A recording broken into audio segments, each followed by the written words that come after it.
Hey people, welcome to Accidental Gods, to the podcast where we believe that another world is still possible, and that if we all work together, there is still time to create a future we would be proud to leave to the generations that come after us. That's what this podcast is for, to open doors, to break down barriers, to bring forward the ideas and the actions and the amazing, astonishing, beautiful creativity of people who are doing their best to bring this flourishing future into being. I'm Manda Scott, your host in this journey into possibility, and I am delighted to introduce you this week to a woman who works in so many fields in the regenerative space that it's hard to know where to start. Nicola Peel, as you will hear, is a solutionist, but she's also an environmentalist, a filmmaker, an inspirational speaker, and someone who teaches all over the world. For over 20 years, her work has been focused on environmental solutions to the meta-crisis. As a filmmaker, she made documentaries to raise awareness. Then she built rainwater systems for those drinking contaminated water. And then she brought together scientists to use fungi to clean up oil spills. She's created buildings, made thousands of plastic bottles filled with rubbish, and taught agroforestry to regenerate the soil and prevent further deforestation of the Amazon. We touched on most of these things in the conversation that follows. Not the bottles filled with rubbish, but most of the rest. And at the end, as so often happens, I stopped recording and then we carried on speaking. And it seemed to me then that Nicola was saying things that definitely should have been in the podcast.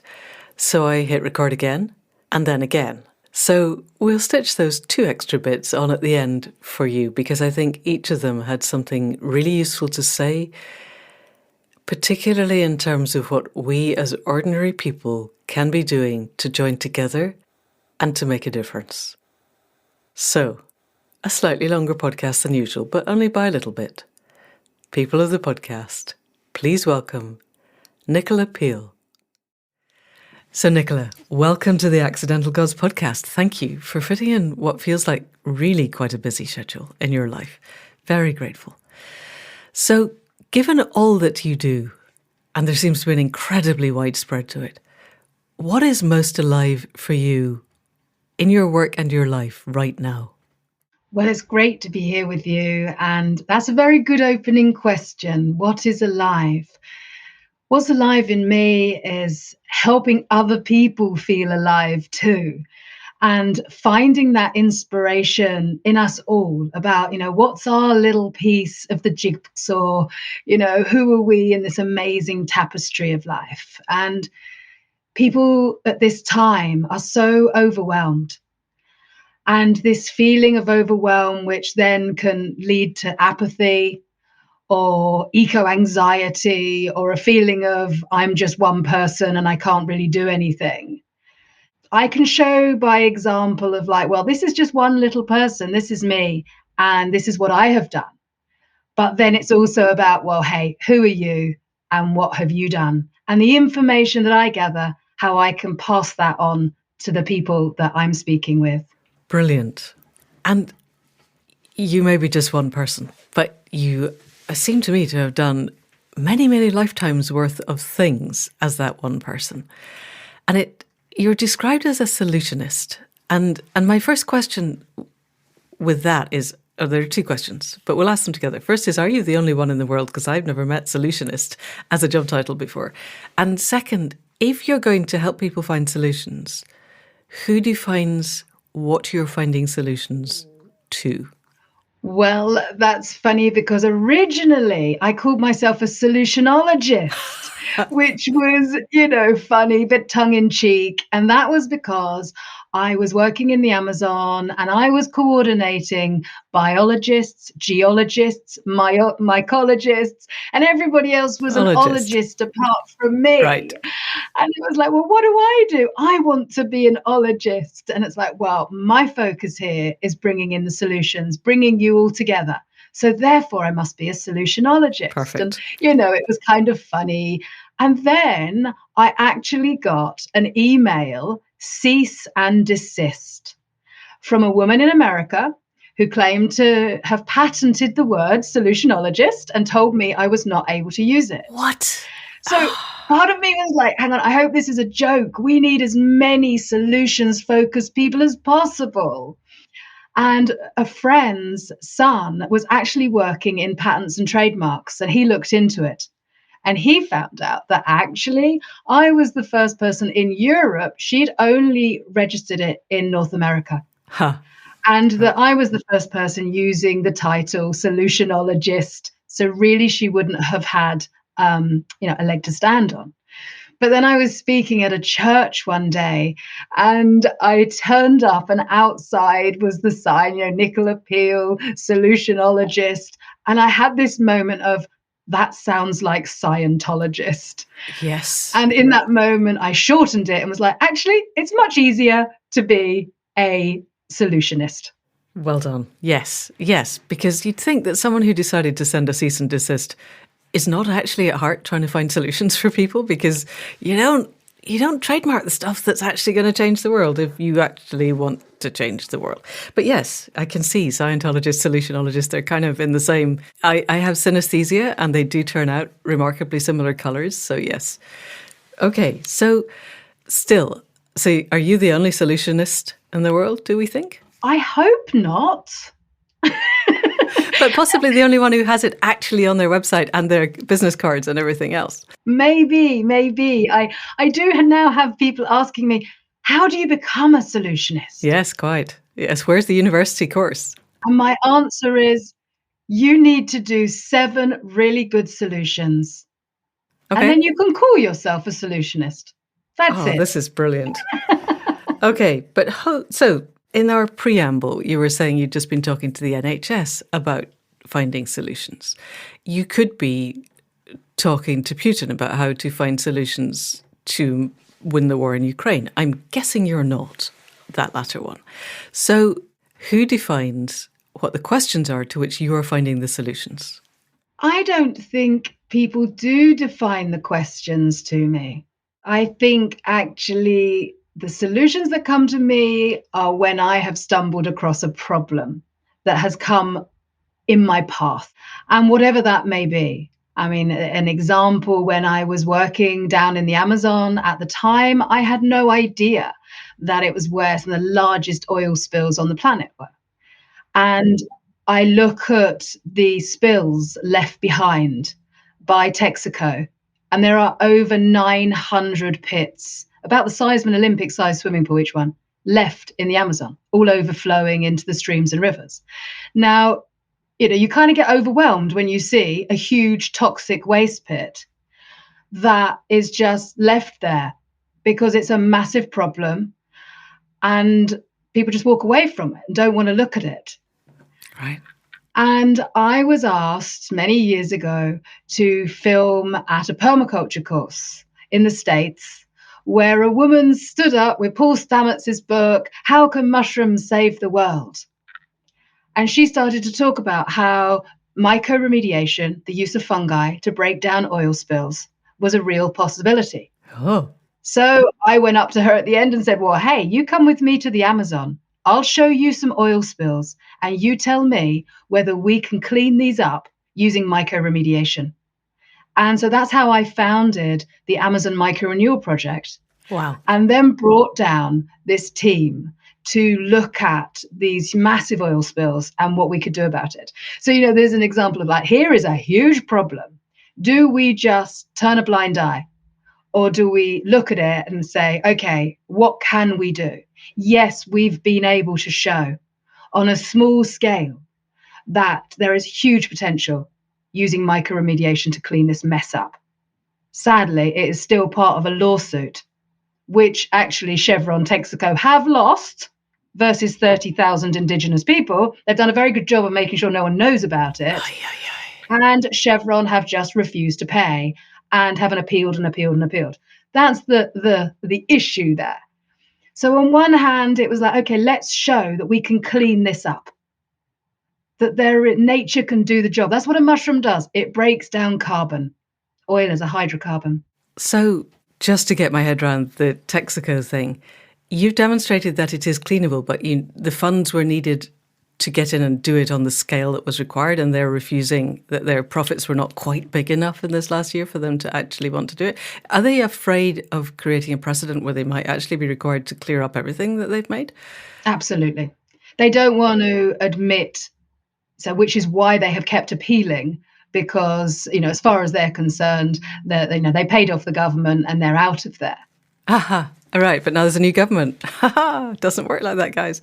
And there are still pits in the Amazon. Oh, this is the very definition of evil, I know we shouldn't be thinking in good and evil, but actually people who are deliberately kicking the can down the road, knowing that there is a solution, but they don't want to implement it. Anyway, let's step away from that, because I might just blow all my fuses and that would be sad. So that was the beginning. That sounds an incredibly proactive thing to do. A lot of us would listen to somebody going, hey, mushrooms can solve stuff, and go, oh yeah, that's really interesting, and not necessarily organise getting them down to the Amazon to prove it. So were you always highly proactive? Is this part of who you are? I think it is. I've always just been a doer. It's been like, okay, if I want to do something, I'll do it. It's like that idea of, it was before the gap year idea of let's go traveling, and before going to university. Well, it wasn't known of as a gap year, but I just decided that actually I'm just going to work my way around the world. Wow. And that's what I did. And I left the UK, when I was 20, with an idea of I'm just going to work and travel. And I didn't come back for 3 years.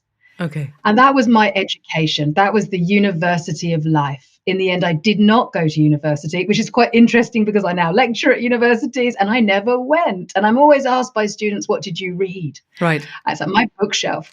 So yes, I think I've always been someone that's just had an idea and said, right, let's just do it. And, when I found out about these oil spills, then it was like, well, okay, what can I do about it? I need to raise awareness, which is why I then traveled all the way down the Amazon from the headwaters in Ecuador to Brazil by the river and made a documentary. So it was like, okay, there's one side I can make a film, Blood of the Amazon, about my story, a woman traveling all the way down the Amazon to show and to cover, which sadly, even though I made it 10 years ago, the story is exactly the same now. Right. And what is the core of that story? What if you were to give the edited highlights of the same story, other than huge multinationals just abandoning stuff, toxic mess, because they can, because the externalities don't matter to them? What's the rest of the story that we ought to know as global citizens? What's it all being used for? Now, I think a lot of people, that when you think of the Amazon, you certainly don't think about oil. You think about deforestation. And then you happily turn up at, you can be really, against what's happening in the Amazon, but then, pull up at the local Texaco garage and fill your car up without actually seeing, how everything is connected. Right. So what's happening down there and how we are a part of that. Okay. So that takes us to the heart of the things that I am most embroiled in at the moment, which is revolving around the fact that we exist in a system that we're trying to change. I heard a Spanish philosopher recently, and I can't remember his name, I will look it up, who said something to the effect of, if you look at your lifestyle as it is and the way you would like it to be, if there are fewer than 4 inconsistencies, you're a fanatic, and if there are more than 10, you're a hypocrite.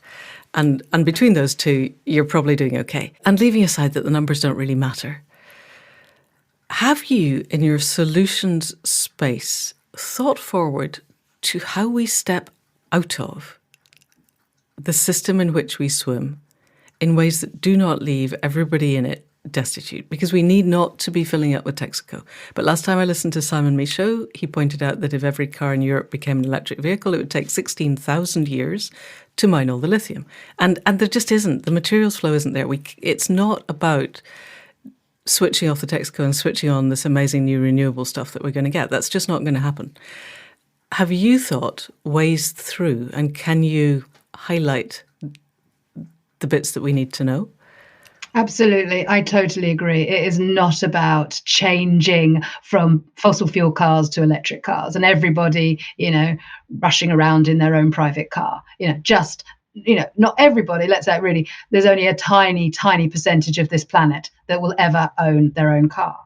What we need is an integrated public transport system that is electric. And so that the lithium is used in a way that it can be most of use, not to just move one person around. So, yes, there needs to be a total shift in the way that people are moved. And that is through car sharing and that is through public transport. We're still going to end up, we could end up down a rabbit hole. I've recently been investigating the whole mining industry and the difference between commercial mines and artisan mines. And basically mining is horrible. Whatever scale you do it at, it's a really deeply unpleasant thing, and it would be really good if it didn't happen. But then if it didn't happen, our entire culture would fall over pretty much overnight. I'm really interested in how we get from where we are to a place where we're not mining huge amounts of anything, really. It doesn't matter. It could be graphite, it's sand. I listened to a podcast last week pointing out that there are entire sand beaches in, I think it was Hawaii, that are vanishing overnight because sand is actually quite scarce. And our entire culture also, all of the cement, everything that we're doing, people want sand. We're running out of stuff. And you seem, from what I understand of you, to be working in the what I would call regenerative solution space. You're looking at agroecology in countries where everything is collapsing. And another data point that I heard on somebody else's podcast this week was someone in the fertilizer industry who reckoned that we have 8 harvests left. The rest of us are working on maybe half a century. But he said in parts of the world, 8. So we need a meta solution that changes everything that we do and brings it to a scale where it's workable. Is that a field that you're contemplating? Yes, and it's very simple. It's make it local, buy less stuff. And, when we look at indigenous traditions around the world and how they have survived for so long without over harvesting that where they live. And I think this is the lesson for us, in the minority world, the few of us that are living this Western lifestyle where it's really based around consumerism, consumption, just buying more and more stuff. And so, really for me, the answer is we've all just got to bring it back. We've got to localize. We've got to know our farmers. We've got to know where our food comes from, our clothes, our houses. Where does it all come from? Because we can jump onto one idea, for example, the plant-based diet, and feel then that this is where we need to be going. We need to be, saving the Amazon from all this cattle and soya, and little do people realizing that right now, I'm just doing a little bit of whistle blowing at the moment. I have just heard of some massive new deforestation in the Amazon. Just 2 weeks ago, a friend sent me the photographs, huge deforestation. Guys out there with no hazmat gear on, spraying chemicals right next to a stream. A video of a huge, shiny new processing plant. And when I asked, what was it for? They told me it was taro. And I said, taro, but why is there suddenly such interest in taro? They told me it's all being imported by Europe and the US. Well, I don't know anyone in Europe or the US that eats taro. So I actually put it out on Twitter asking, does anybody know why we are importing vast amounts of taro? I was sent a research paper. It's the vegan plant-based diet. Wow. Yeah, we talked last week to Chris Smage and a couple of weeks ago to Rob Percival, who wrote The Meat Paradox. And so definitely this podcast is wholeheartedly in support of local regenerative agriculture for sure. One of the things that we touched on with Chris, but I would like to go more deeply with someone whose job is solutions. Indigenous populations have lower populations. We have over 50% of the world is urban. And I am about to read a book that Chris recommended, which is called How Not to Feed the World, but actually it's looking at how we could feed the world, obviously. And I haven't got there yet, but how are we going to feed cities? How are we going to solve the materials flows for cities? Because I could conceive of living in the middle of rural Shropshire. Even around here, there aren't enough trees to build a house if you want there to be trees to be part of the biosphere. So I can see rural people feeding themselves. They're going to get very, very bored of beetroot by about this time of year, but that's fine. We'll just get over that.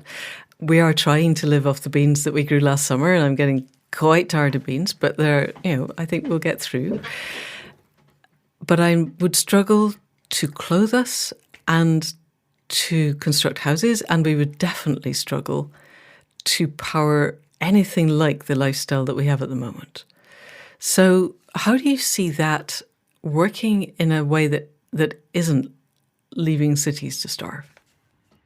A wise man once said, "There's enough for everyone's need, but not for everyone's greed."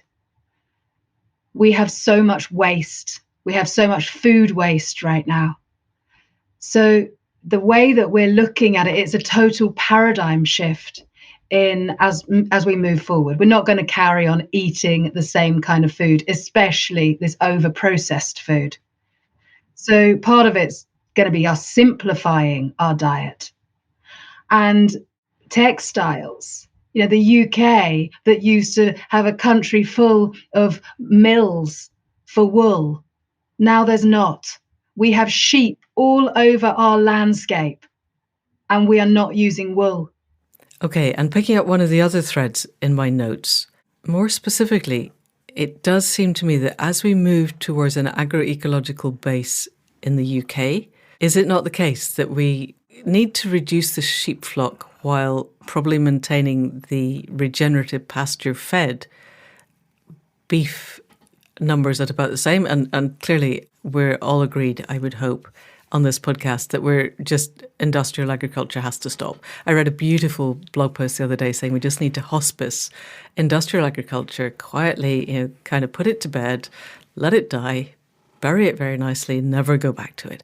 In the regenerative sphere, are you seeing sheep as an integral part of our fibre requirements as we go forward?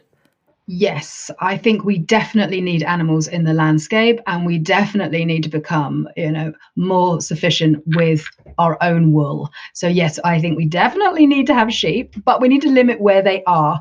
And one place which would be really good would be to keep them away from our rivers so that we can allow the banks of the rivers to regenerate. We need to limit also the areas that they have access to. So animals are an integral part to the land. But we have to look at how much land is being used for animals and change that percentage of land and protect areas like riverbanks away from them. Right, and that's all animals, because around here, certainly it's the cattle that are destroying the riverbanks. So we just basically need to create protected zones around the rivers. But then around here also, that means somehow removing the chicken Auschwitzes that just create massive amounts of chicken. But Rob Percival's, I asked him at the end, said, have you got one big thing you'd like to say to her? And he said, stop eating chicken. Just stop. Because Cargills are not going to stop building massive, massive chicken horror houses unless we all stop eating chicken. What I discovered quite quickly, because I long ago made a commitment never to touch fish again because we're overfishing. By the time you stop fish, stop chicken and associated things, I'm having real trouble finding something I can feed the cats. But that's because we're in the system. I have started telling them to go out and catch things, but that has its own issues. So just having fewer cats is probably long-term going to be one of the things that we have to do. But can I just add in a solution there? Because I'm sure your local fishmonger and your local butcher will have a lot of waste product that would be great for that to be repurposed towards animal food. Yes, the local butcher is amazing, and they're a game butcher, and I do get minced rabbit from them, actually, and that's somebody local who's paid by the farmer to take the rabbits off the land. They take them to the butcher, they mince them up, and the dog loved it. And when we had the dog, the cats would all eat minced rabbit. Now there is no dog competing for the minced rabbit. The cats are all looking at me like I'm trying to poison them. So we don't eat this. Honestly, you're kidding. We don't. No, horrible. So I've tried them also. The butcher does Squirrel. wonderful. Yeah, absolutely. Yes, whatever. They can. I'm sure I can find something. But it is interesting. I just found it as everything in the world is going to have to change. Everything. All the things we take for granted, we have to stop taking for granted.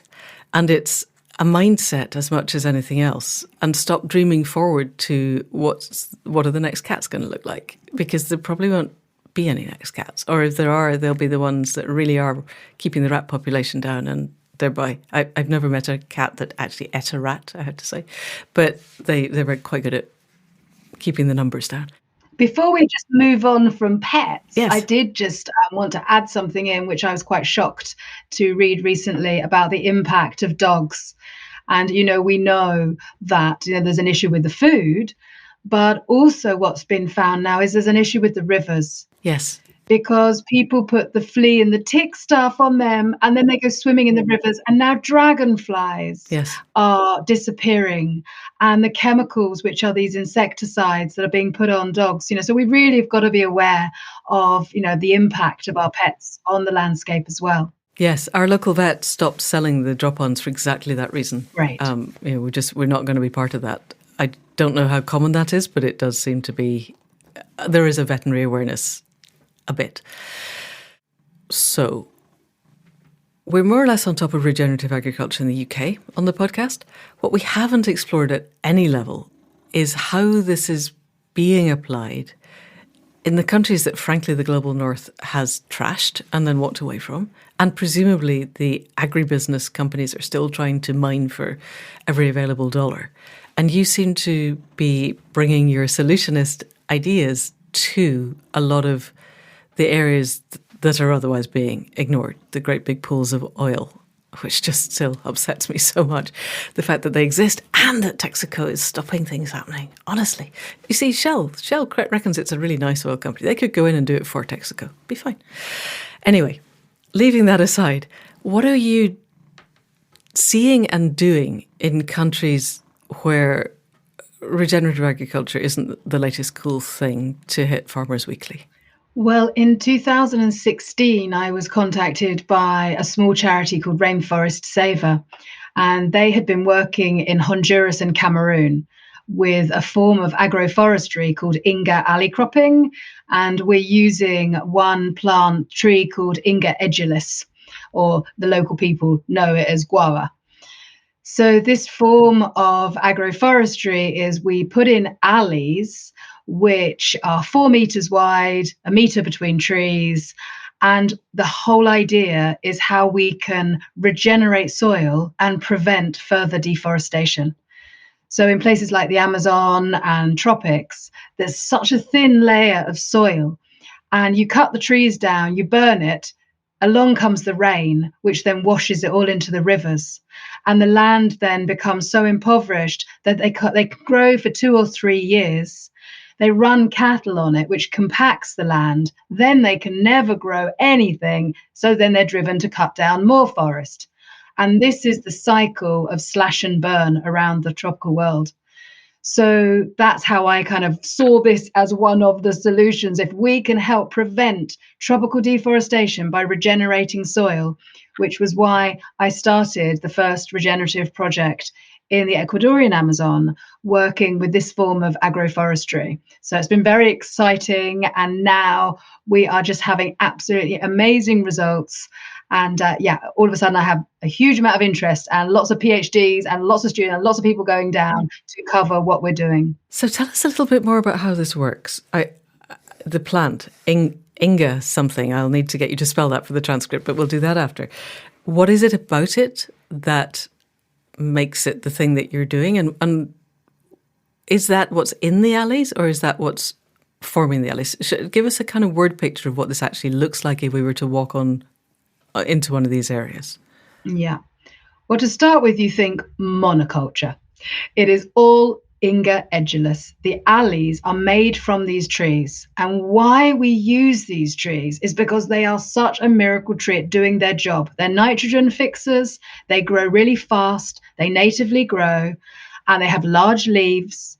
So when we grow the alley, after the first about a year and a half, we pollard back all the wood, and the wood is taken away and turned into biochar, and all the leaf matter is left between the alleys to rot down. In 6 weeks, you can plant straight into it. In between the alleys, we've got 4 meters wide in between the alley. And so in between, we are growing everything from, corn and beans and yucca and staple foods through to cacao and coffee. So we've got up over 20 plants we're now growing between the alleys. And then the Inga grows up again after you pollard it. Yeah. Presumably it just comes straight back in the way that hazel would do in this country. Exactly. How long does it take? What's your cropping rotation on the pollarding? It very much depends on the soil, where we're working. But pretty much every year or year and a half maximum that we pollard. And so there's a huge amount of leaf matter that is left between the entire ground gets covered. And the first step is actually allowing the alley to close its canopy, which kills that awful grass. So you can't, in the Amazon, you get this hardcore cattle grass, which means you just can't grow anything. Right. So the first thing we want to do is darken it, and then that just kills the grass. Then we lay down all the leaf matter on the top. That then breaks down. And so we then turn this hard, compacted soil into this crumbly soil, which has just been amazing and remarkable in the results of the yield that we've been now getting. So let's unpick this further. This is sparking so many bits of my brain. My understanding of most of the agroforestry that we do in the UK is that there's a real emphasis on polyculture, not monocultures. They want alder because they fix nitrogen. You want willow, hazel, hawthorn, apples, walnuts, whatever. Because the underground biome needs multiples of root systems in order to create the below ground biodiversity that then creates the above ground biodiversity. And you're turning that in its head and saying, no, we're just going to go for Inga monoculture because it grows so fast. A year to a year and a half between pollarding. I was thinking you can say a decade. That's incredibly fast. I'm amazed the trees survive being pollarded that often, but presumably they do. So a number of questions. First of all, how long has this been running? Second, has anybody started looking at the biome, the subsoil biome, to see the bacterial fungal mix? And this is a bit geeky. I apologise to the listeners who are not into geekdom, but what are the organic matters when you start and what are you getting? So there is a huge amount of research, which is why I've got 6 PhD students lining up to go down there and do this research. Brilliant. So it's only now 7 years in that we're getting all these results and we are able to really start doing the testing on this.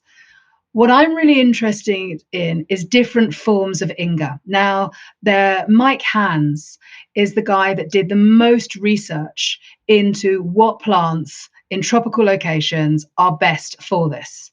And there are many, many kinds that we can use in agroforestry. But the reason that this particular Inga edulis is, yes, it resists pollarding, especially when we work with the moon.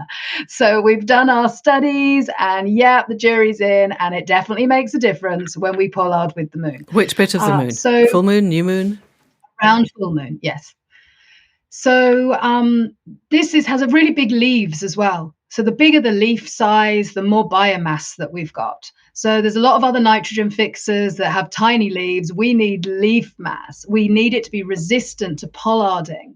So there's a number of things that we're looking for in a plant that can do what we're looking for. When you say resistant to pollarding, you mean it can survive being pollarded every year without actually just dying? Exactly, yeah. And if you had a plant, so we have various species of willow on the land, and they're tiny leaves, but there's an awful lot of them. And there tends to be actually more coverage from the small leaves than the large leaves, partly because the large leaves gets blown around more. But the work that Mike Hans has done says big leaves better? Yes. And also, I mean, the jury's kind of still out, but we're getting our first results. The Inga is also able to bring up phosphorus, which is massive news. So we have from our soil tests shown this, but we need a lot more to really verify our findings. And you said you pollarded with the moon. Do we know yet why that makes the difference that it makes? I mean, clearly you've got that it does.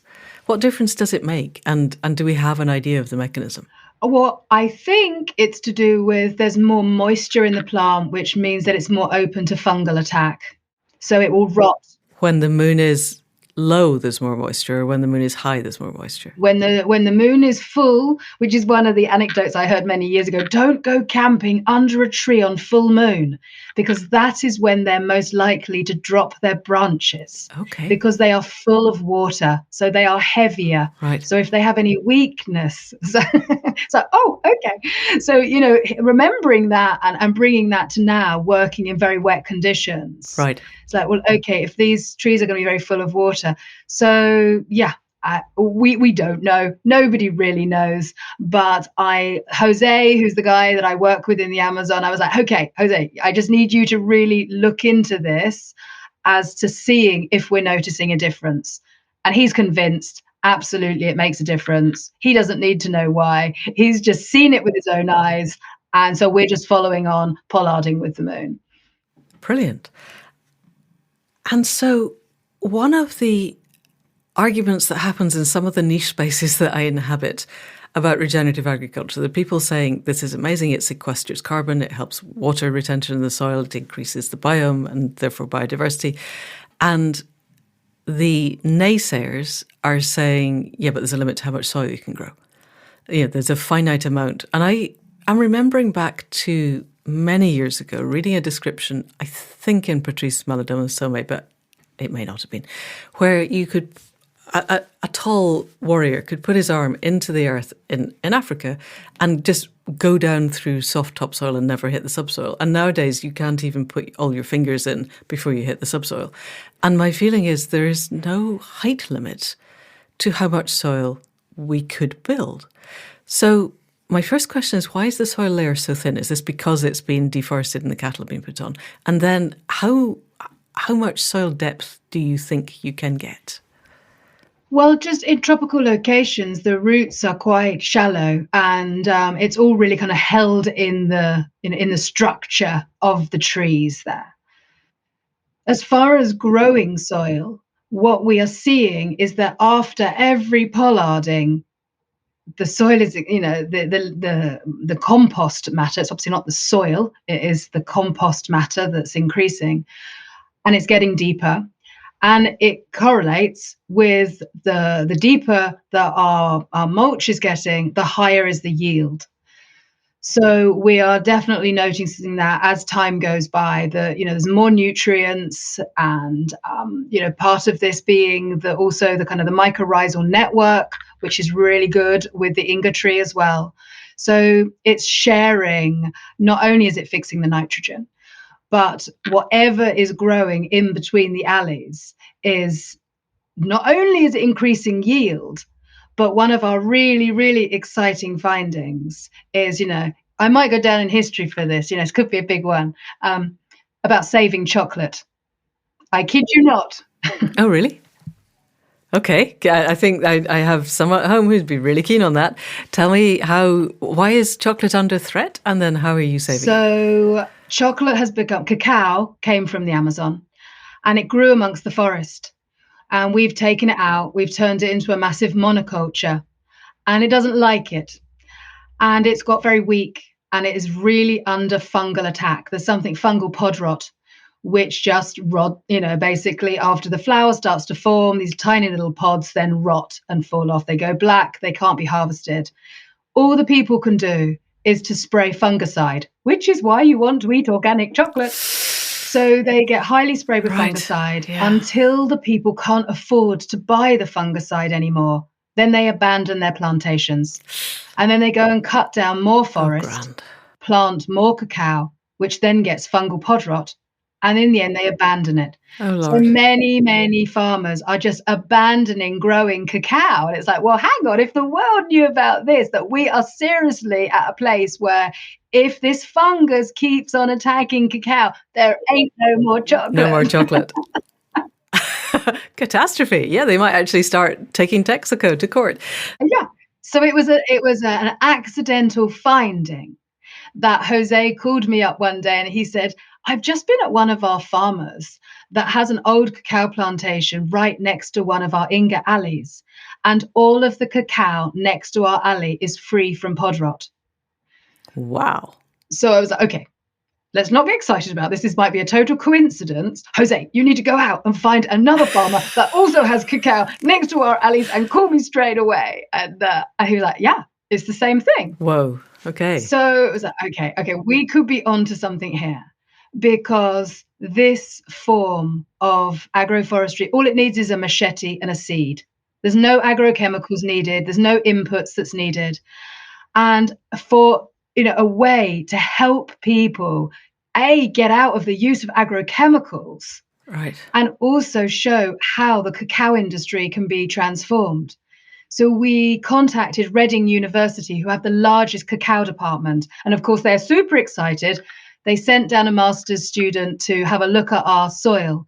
And so now this is hence why we have an awful lot of interest in our project, and a lot of people coming down to study what we're doing, and also how we're bringing biochar back to the Amazon and turning our pollarded wood, and how that also can affect the system. Brilliant. Yes. I want to know a little bit more about the biochar in a second. But before we do that, what's the acreage or hectareage, whatever, what's the surface area that's in your system at the moment? And how big is it realistically likely to get?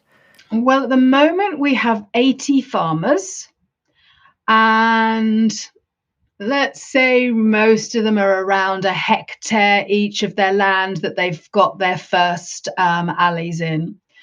We must have at least 100 hectares under alleys at the moment. And we are also working with 7 agricultural colleges. Right. So at each of the colleges, I also have alleys behind their colleges as demonstration plots. Brilliant. So it's got huge potential as the neighbours are all starting to see it, and now they can see with their very own eyes the difference. We are expecting now, because it's taken until now that we've really got the results in. Okay. And we've got enough that we can show.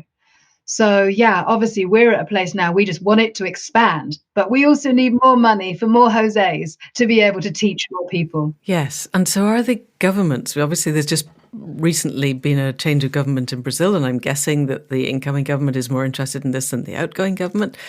Are you getting governmental interest in the countries where you're on the ground? Sadly, not yet. This is obviously what we're hoping for. So this is in the Ecuadorian Amazon as well, where we're working. That's ultimately, what I want to be able to do is to design myself out of this. And so that for us to be able to go to places where, there isn't Inga at the moment. So yes, that's where we're heading from. We need this scientific data to be able to present to the government to say, look, here we go. We've been doing this. You can speak to any of our farmers and they'll tell you it works. We also have the science to back this up. So then it becomes part of agricultural policy. Once we've done that, we can then move on. Right. Definitely. And I'm wondering to what extent this harks back to the way that the Amazon has been managed for many hundreds of generations, because there seems to be emerging work that the Amazon was always an anthropogenic area, in that people, the tribes who were there, were managing it to create the dark soil that they could grow in. It's just they were doing it on a scale that maintained the biodiversity instead of destroying it. Is that something that you've come across? And is this producing similar styles of soil? Well, yeah, it was known as terra preta in Brazil, biochar, what we call biochar right now, which it's quite fascinating how the story came about, really, because it was from satellite that they noticed a grid in the Amazon and they wondered what it was. And there's always been the discussion about the lost city of El Dorado. Did it really exist or didn't it? And they believed that it couldn't, because you could never have a city in the Amazon that could support that many people, because they were nomadic. There were smaller tribes, they moved. Huh. So they never believed that there could be a city in the Amazon. It must have been, an illusion or a delusion. But from the satellite imagery, when they discovered this huge grid, when the archaeologists went down, they were able to show that, yes, there was once a massive city in the middle of the Amazon. And that's when the archaeologists explored and found this black earth, which was super fertile. And that was how they were able to keep their soil fertile, was through this use of charcoal. Right. So then it kind of all got forgotten about, the use of this form of, small areas which were grown, they were then cut, they were burnt, the soil, this charcoal was left in the soil. So what we've been doing now, using this pollarded wood, one side of it is it prevents people going into the forest and cutting wood for firewood.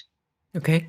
So on one side, we're stopping that deforestation for cooking wood, but also we're improving the soil fertility through using biochar. But also what was very exciting, some recent photos I got sent from one of our farmers who's doing his own trials. He has covered the top of the surface with biochar. And there's obviously in lots of insects and all sorts of, they call them chupadoras, suckers in the Amazon, that are little insects that will suck the plant's, life force out. And that none of his beans had any holes in them. And he believes that they won't cross the biochar. Oh, interesting. So this is our first study of this kind. So yeah, we're at a point now where this is why we need people really going down and studying what we're doing. Yeah, but it sounds like you've got a bunch of PhDs interested. And the great thing about PhD is that every good PhD spawns at least a dozen others. So you've got an exponential rise in PhD students, as long as we can still get them there and keep them in food while they're there. Excellent. On the same page on your website as all the work we've just been talking about, you have the pay to breathe carbon offsetting taken to the next level. And I exist in a space where carbon offsetting is greenwashing and shouldn't be touched. And just basically just don't do the stuff that you think you might have to carbon offset. It's much better than doing carbon offsetting that doesn't matter. And partly that's because I became aware of areas in the north of the county where I live where we have people buying up perfectly good farmland, ploughing it up in order to plant serried rows of Sitka spruce. They release more CO2 in the ploughing than these trees will ever sequester. But then they can tell themselves that they've planted lots of trees, so this is really cool, and give themselves carbon credits and carry on doing what they were doing anyway. And it makes all my fuses explode. I just get very cross. So you're a person of supreme integrity. I'm guessing whatever you're doing is not that kind of carbon offsetting. Tell us about pay to breathe and how it works and why it's different. I absolutely agree. There is the whole subject of carbon offsetting is a nightmare. Whether we call it guilt tax or, let the rich carry on as they are and just like pay their little, kind of dues. But also I'm at a state right now where I'm an environmentalist that speaks out against tree planting, because as we're having this conversation somewhere in the world, a million little trees are being planted, and right now the equivalent amount of ancient trees in a forest are being cut down. Yeah. So we are not valuing standing carbon. We're not valuing the forests that are there. Instead, we have this obsession that we're going to tree plant our way out of this. And the reason that I discovered, why are we not paying to keep the forests standing? And it all comes back to growth. We live in a world that only wants to talk about growth. A little sapling will grow and they can calculate how much carbon will be captured. A forest is a stable carbon stock. It doesn't grow. So there's not the value in it. Oh my gosh. So there's this madness that we're in this world of carbon offsetting. And I kind of came up with this controversial idea, pay to breathe. And I thought, well, hey, we pay for our food and we pay for our water, but we take the air that we breathe for granted. And where does it come from? And what about if we were to actually pay the people that live in those forests to be the guardians of the forests or the ocean? Let's not forget that a lot of our oxygen also comes from there. But the people that are living in these primary forests and these key biodiversity areas, which are really what's, the priority, they are driven by, what we would call poverty. They not only do they want food and medicine, they want to send their kids to school. So that is what drives them to cut the forest down. Well, what about if we actually paid them so that they had a living wage, that they could send their children to school, they had food and medicine, and their job was to be the guardians of the forest, the seed savers, those that had tree nurseries, which we could then plant next to primary diverse forests. There doesn't seem to be any joined up thinking about where to tree plant. We know we're planting in the wrong places. If we're to prioritize where we tree plant, let's the tiny little key biodiversity areas, the KBAs on our planet, we need to expand them. So we tree plant next to them, because then biodiversity has space to expand. We can plant 1 million trees, it will never become biodiverse unless it is backed on to an already ancient forest. So this was really my concept with Pay to Breathe, that we have to find a mechanism to pay people that live in primary forest to keep the trees standing. Brilliant. Right, because Schmachtenberger is often saying, while a dead tree is worth more than a live tree, or a dead whale is worth more than a live whale, we will continue to kill the trees and the whales. And this makes a living tree hopefully worth more than a dead tree. I'm remembering something else I read recently. I can't reference all of these, sorry listeners, but it was the fact there are only two laws in life. There's one is that we're going to die, and the other is the law of unintended consequences. And I'm looking at the existing capitalist system and thinking, the moment we decide that we're paying people for forest, those people get evicted and Goldman Sachs buys that bit of forest. How do we stop that? Because this is part of we need a meta solution which basically, capitalism is not compatible with the continued survival of our planet, but what you're trying to do is work ways within capitalism that will keep us going until we can get rid of the capitalism. How do you bridge so now this bit of forest actually has value where before it was only valuable for cutting the trees down? How do we stop the giant vampire squid from evicting the people who actually live there? Well, I mean, it can also not just be the giants, it can be the very well thinking, doing conservation groups, which is our paradigm of saving forest at the moment is to create reserves. So we raise money and then we buy up land. I mean, at the moment, one of probably the most biodiverse place on the planet, which is actually cloud forest rather than rainforest, it's being sold for $500 per hectare. This is the most biodiverse place on the planet. What? $500 per hectare. Now, do we just slip into the old paradigm and I say, okay, let's buy it. It's really, really cheap. Let's just buy it all, take it off of the people and create a reserve, which is what we've always done. And, us good, well-doing white people come along. But then we get rid of all the people on the reserve because people are not supposed to be there. Exactly. Ansel Adams, I gather, did that. And this to me seems like an old paradigm, this patriotic way of kind of like taking it away from them, us coming and saving the land. And so instead of creating reserves, this is the shift I want to see, that we pay the people that have always lived there to just manage the land rather than taking it away from them. But I'm not exaggerating when I say hundreds of meetings with different conservation groups. And I'm still amazed to not find groups that are doing this, paying the people to manage their own land rather than creating reserves.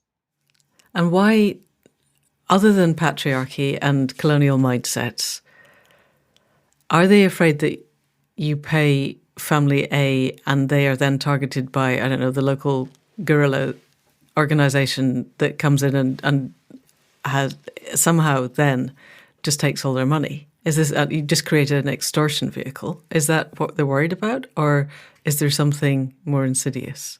Well, some people will say, oh, well, how can you be sure that it's still standing? They might take the money and cut it down anyway. Well, thanks to all these wonderful satellites that are traveling around our planet, Yes, we can. That one we can check up. Yeah. we can see down to the last tree.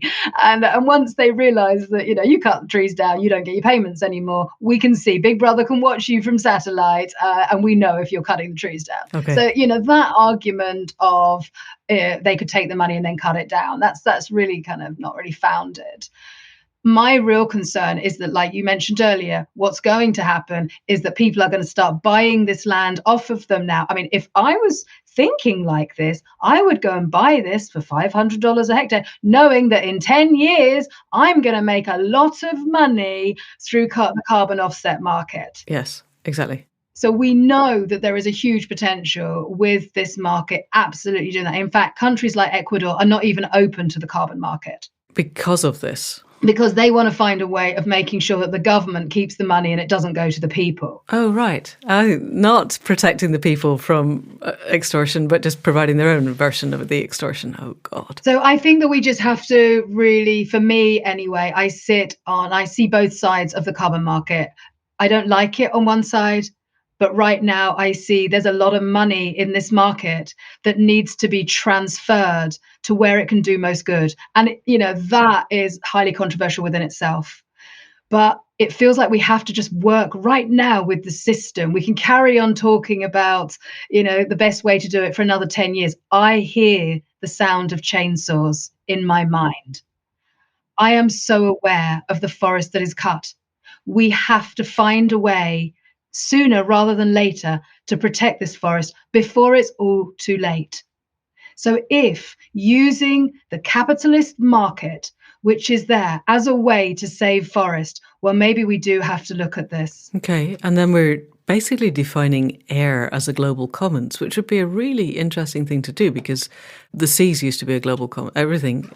We could have defined oil and coal as a global commons and used them sensibly, but instead we decided it was fun to let the rich people get richer with them. And if air were a global commons, then that would set a very interesting precedent. And while you were talking about chainsaws, I was thinking about, I think, the Drax power station in the UK, which is touted as being fully regenerative because all it burns is wood, but what it's burning is old growth wood from the US and Canada, which is insane on every possible level. So it's all around the world we need to be saving the forests and the living biodiversity. So creating a precedent where an old growth forest has more value than serried rows of Sitka spruce that you just planted, or anything that you just planted, seems really good. Is there anywhere that is taking this up? Well, I have met recently a woman that's singing from the same song sheet as me in Costa Rica. And she has managed to get money through this carbon market to support 3,000 farmers in Costa Rica. So, yes, she has actually recently just gone to Ecuador for me, to this area I'm talking about, to talk about setting up a pilot project there as well. But I mean, we're talking about us individual women that are doing this. Where are the big, large conservation groups in this? You need to get Cristiana Figueres onto it, because she's in Costa Rica and also lots of global reach, and another really switched on woman. That would be kind of interesting. And Joe Brewer's in Costa Rica doing his bioregionalism. Costa Rica seems to be one of those very unique places where stuff can happen that isn't going to happen in other areas, but then potentially it could spread. This sounds very exciting. Nicola, I'm well aware that we're heading towards the end of our time. Is there anything that you would like to say that we haven't said yet, that you think people could hear, should hear, would usefully hear, that they could take away that would give them a sense of agency in the world that we're in at the moment? What can we do right now that would make a difference? I think we have to firstly admit that we are all a part of the problem, and that we can all be a part of the solution. We've got to stop waiting for somebody else to fix it. and find out, what each of our strengths are. Now, one person's strengths might be going out and picking some litter up. Well, hey, that is fantastic. Another person might be able to kind of stand for being a councillor or an MP. We've got to look at systemic change, whether that be politically, legally, economically, socially, or individually. And that knowing what your bit is, what you're capable of doing, rather than this, I can't do anything, somebody else is going to fix it. Yes, we need to all take individual action. But, recycling, changing our light bulbs is absolutely not going to cop it. So we have to not allow ourselves to think, oh, I do my bit. Because whatever it is that we're doing, we all need to do more. Right. And so part is finding, what are your strengths? Who are you? And how can you best help the planet at this time? For us to really look at that pound in our pocket and who we choose to give it to. It's like, are we still with the old paradigm? Do we still have our money in the high street banks? Are our houses still powered by Eon and EDF? What are the choices that we're making?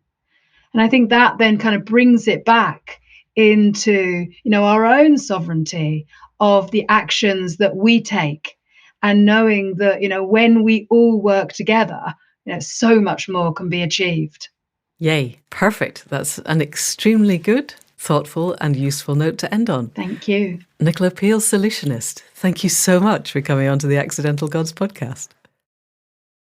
So 4 years ago, I called together 12 local organizations that are working on the climate and ecological breakdown. Any little groups that are solutions based. This is in Sussex. And along came these 12 groups, and I said, right, we really need to create an alliance. We're stronger, the more of us that stand together. We now have over 130 organizations. And we are the South East Climate Alliance. So that's Sussex, Surrey, Kent, and Hampshire, and the Isle of Wight. And anyone that's in a social, environmental, or faith-based organization working on climate and ecological solutions can be a part of our alliance. Wow. And what is quite fascinating is that we don't have any political parties, but we do have groups like XR next to Eco Cops and Eco Churches and the Wildlife Trusts and the Friends of the Earth groups and the CPRE. So some really large organizations, some really small little all the transition groups. So any organization can become a part of our alliance. And so that way we can all share good practice and, actually look at what's working together. And so what I'm moving into next is as an ambassador for One Planet. And we're using their technology to do a mapping of organizations and how departments can have joined up thinking and move away from this siloed thinking into seeing how does food relate to waste? How does transport relate to health?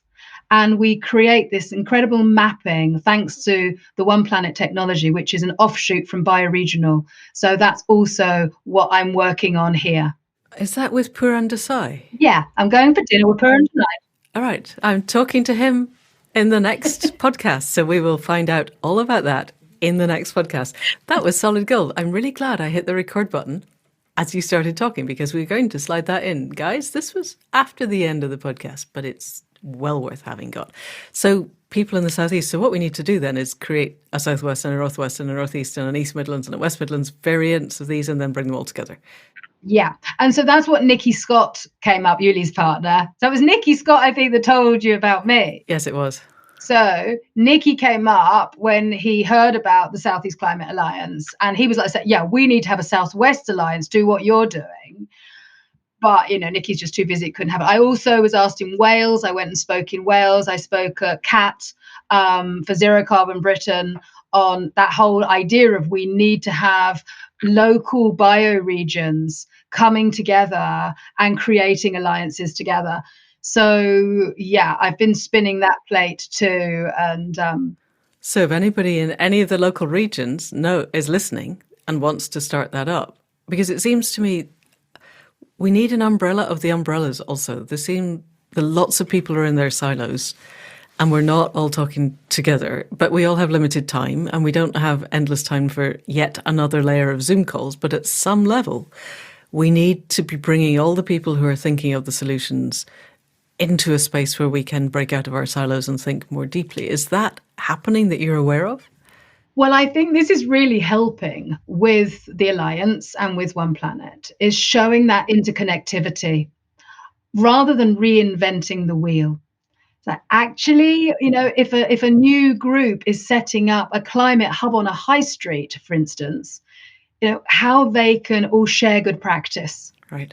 So we've seen that with some of our organizations. One of the repair cafes through the network has helped 12 other repair cafes get started. Brilliant. So that way of us, being the mycelium, actually sharing resources, sharing nutrients has been, I think, a really great way. But I also feel there is so much potential that is not happening still, because they say, if you want to get something done, ask a busy person. And all the people in the Alliance that are representing their organizations are all busy people. So we need to find some of those people out there that have time on their hands to get involved, because there is so much great work to be done. And we're just waiting for more hands on deck to help out. Yeah, because I think a lot of the busy people I know have reached capacity. I know that I get to the point where if I blink, my email inbox gets to the point of overload where it's actually quite frightening to begin to look down at the bottom. And it's not that I don't want to be doing all these things. It's just that there are only a finite number of hours in the day and I only have a certain amount of bandwidth, and I've discovered my bandwidth limits, and I don't think I'm the only one. So we need somehow to bring in more people. It does seem to me that there are a lot more people who want to do stuff and don't know what to do. So somehow this and everything else that we're doing, if we can seed out the avenues by which they can find ways usefully to use their time, then that would be useful. We might just set up an entire podcast just for that. So thank you. I recorded that last bit. We're going to probably slot it in at the end. So also looking at education, how could I best, use my skills as an educator? And I thought, right, we've got to make it quirky. So working with an organization called Sussex Green Living, we got a milk float. We upcycled a milk float into the Inspiration Eco Station. And we've covered the milk float with all this fun information. And we created something called the Bright New Futures Roadshow.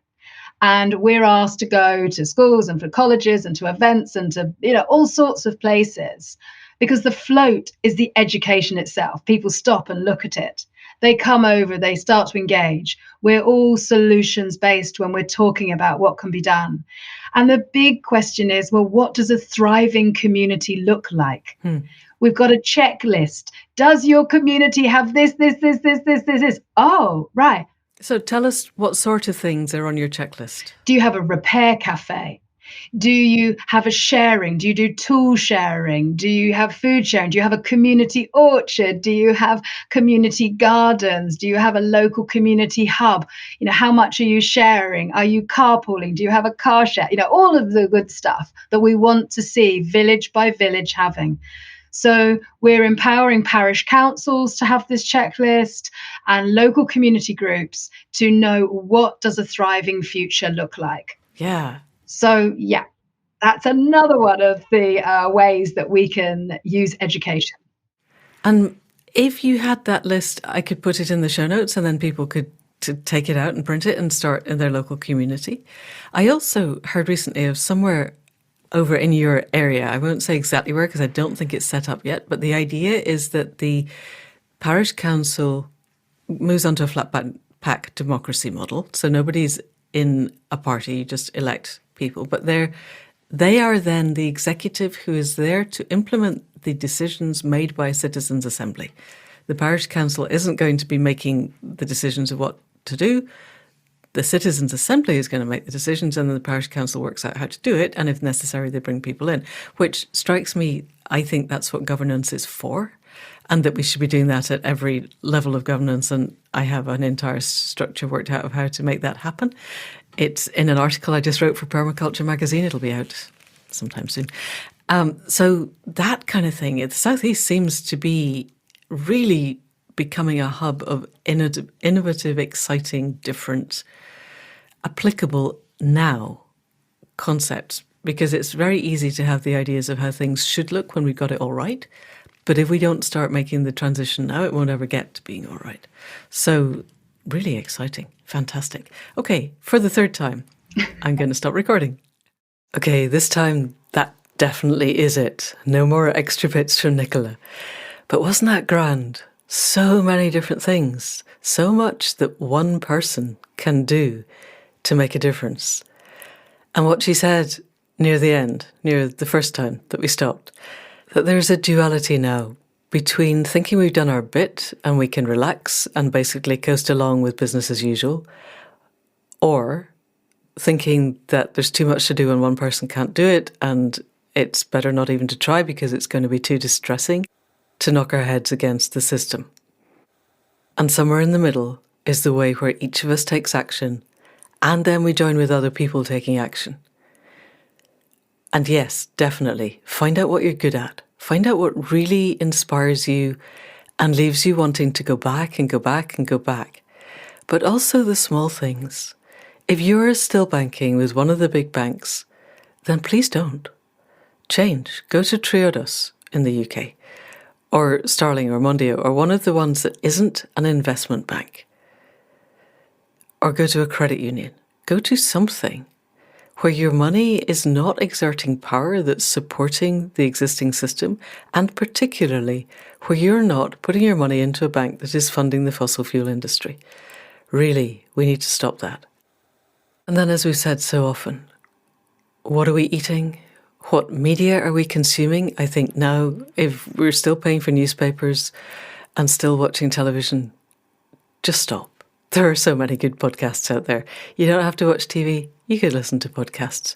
You don't have to read newspapers. You could read blogs. Read things that are not an integral part of maintaining the status quo. Get your ideas there. Move around. Have new ideas. Talk to people. Do things that move us steadily outside the comfort zone into a place where we can begin to build the world together. And we will keep putting on podcasts with people that we think are already doing this. It does feel as if this year is changing. Things are shifting.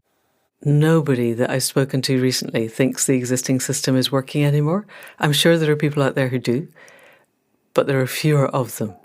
And that has to be a start towards making change. So there we go. That is it for this week. We'll be back next week with another conversation as ever. And in the meantime, huge thanks to Caro C for taking the sound and making it as easy on your ears as we can, and also for the music at the head and foot. Huge thanks to Faith for the website and the conversations, and for recently firing up the Instagram again.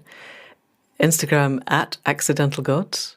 Might be an underscore in there, but I don't think so. At Accidental Gods, I think is it. Is all her work, and it's amazing. Thanks to Anne Thomas for wrestling with the transcripts and all of the names that are not immediately obvious when you first hear them. And, as always, enormous thanks to all of you for listening. It really means a lot when you write to us on social media. 5 stars in a review, good for our egos, but also good for the algorithm. Or just sharing it with friends. Always, we say this at the end, and it's true. Word of mouth is how we spread. Find people who want to see a different world. Share the link. See where it gets to. Thank you. And that is it for now. See you next week. Thank you and goodbye.